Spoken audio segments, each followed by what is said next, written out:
सुप्रभात बच्चों, आज हम करेंगे अनुच्छेद लेखन पाठ 20। अनुच्छेद क्या होते हैं? कई बार आप लोग अनुच्छेद और कहानियों में कंफ्यूज हो जाते हो, तो आज हम जानेंगे अनुच्छेद लेखन क्या होते हैं और इसे हम कैसे किया जा सकता है। जैसे कहते हैं अनुच्छेद, पहले आप ये समझ लें अनुच्छेद क्या होते हैं। बेटा अनुच्छेद होते हैं, जैसे कहानी होती है, आप कितनी भी बड़ी बना लो कहानी को, कोई दिक्कत नहीं है, कहानी आप कितनी बड़ी कर लो, ठीक है। पर अनुच्छेद क्या होते हैं? कहानी का छोटा सा भाग। उसमें क्या कहते हैं, कहानी तो आप कहीं से भी आप स्टार्ट करी और अपना खूब लंबी लंबी लंबी लंबी लिख दोगे। पर अनुच्छेद क्या होते हैं, आपको मेन मेन चीज लिखनी होती है, जो सिर्फ 100 से 120, 150, हद से ज्यादा 150 शब्दों में ही लिखी जाती है, जिसमें आप सिर्फ मेन मेन चीज लिखोगे, ठीक है। वो होता है अनुच्छेद लेखन, ठीक है। तो आइए एक बार पढ़ते हैं इसको। अनुच्छेद लेखन एक कला है, किसी विषय पर अपने विचारों या भावों को कम शब्दों में प्रकट करना। अपने विचारों को कम शब्दों में प्रकट करना ही अनुच्छेद लेखन कहलाता है। अनुच्छेद निबंध का एक छोटा रूप होता है। निबंध तो आप लिख दोगे बड़े बड़े, ठीक है, पर ये अनुच्छेद लेखन का छोटा सा रूप है। यह आकार में संक्षिप्त होता है, परंतु अपने आप में पूर्ण होता है। ये वैसे तो पूर्ण होगा, आप पूरा ही लिखोगे, पर छोटा सा बना के लिखोगे, पर मेन मेन चीज आप इसमें पूरी ही लिखोगे, ठीक है। अनुच्छेद लिखते समय ध्यान देने योग्य बात, अब क्या क्या चीज हम ध्यान देते हैं वो हमें देखना है। अनुच्छेद लेखन में विषय की पूर्ण जानकारी होनी चाहिए।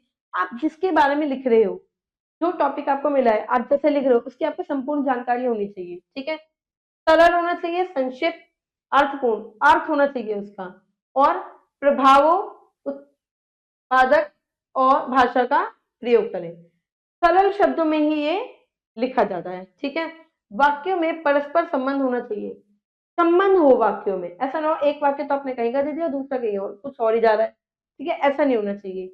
विचारों में क्रमबद्धता बनी रहनी चाहिए, ठीक है।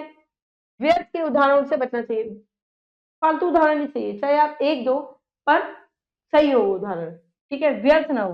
भाषा की शुद्धता और शब्दों का उपयुक्त चयन का ध्यान रखना चाहिए। जो शब्द है वो शुद्ध होने चाहिए, आपको समझ में आना चाहिए कि आप कहना क्या चाह रहे हो, ठीक है। आइए कुछ उदाहरण दिए जा रहे हैं, इन्हें पढ़ते हैं। शिक्षा और समाज।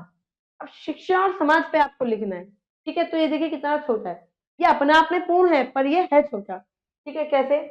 समाज की उन्नति और संस्कृति के स्थायित्व की नींव में शिक्षक और विद्यार्थी होते हैं। सही बात है। शिक्षा द्वारा ही समाज के शाश्वत मूल्यों का पोषण होता है। समझ आया आपको? मेन चीज लिखी हुई है, अपनी संस्कृति व सभ्यता के विकास के लिए प्रत्येक समाज को शिक्षा का ही सहारा लेना पड़ता है। एक क्षण का पिछला व्यक्ति न जाने कितना पीछे रह जाता है। शिक्षा मानव के विवेक को जागृत और विकसित करती है और नए आयामों में विस्तार के लिए उसे सक्षम बनाती है। मैं शिक्षा का कार्य, शिक्षा के माध्यम से ही समाज को पुष्ट किया जा सकता है। शिक्षा के माध्यम से ही समाज को क्या जा सकता है? पुष्ट किया जा सकता है। राष्ट्र निर्माण व प्रगति के लिए यह अचूक बाण है।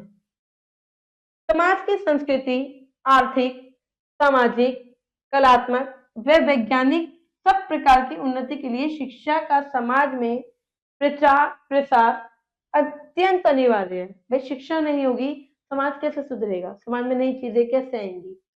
ठीक है।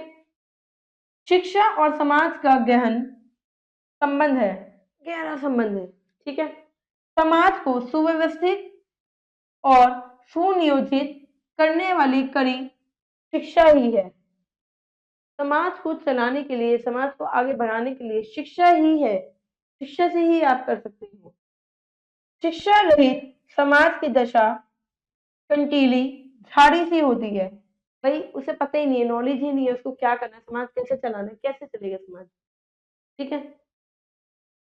शिक्षा समाज को सभ्य, उन्नतिशील और सुसंस्कृत बनाती है।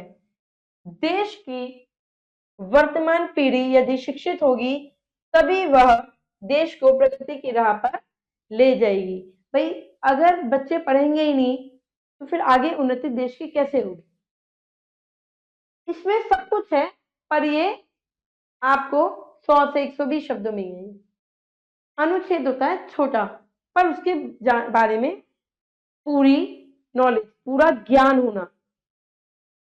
सत्संगति, ठीक है, कैसी होनी चाहिए, ठीक है। प्रातः काल का दृश्य छोटा सा है, ये आप कुछ राष्ट्रीय एकता, ठीक है, ये आप खुद पढ़ेंगे, यहाँ से अभ्यास करेंगे। बस आपको ये जानना है कि अनुच्छेद क्या होते हैं, अनुच्छेद लेखन कैसे लिखा जाता है। तो बेटा, अनुच्छेद, निबंध बहुत बड़ा होता है, कहानी बहुत बड़ी होती है, बट अनुच्छेद छोटा होता है। अपने विचार जो होते हैं उसको छोटे उसमें करके लिखना, पर संपूर्ण लिखना, ठीक है, मेन मेन बातों का लिखना, ठीक है, वो अनुच्छेद लेखन कहलाता है। ये कुछ अभ्यास है, ये आप खुद करिएगा। आशा करती हूँ आपको अनुच्छेद लेखन के बारे में समझ आ गया होगा। धन्यवाद।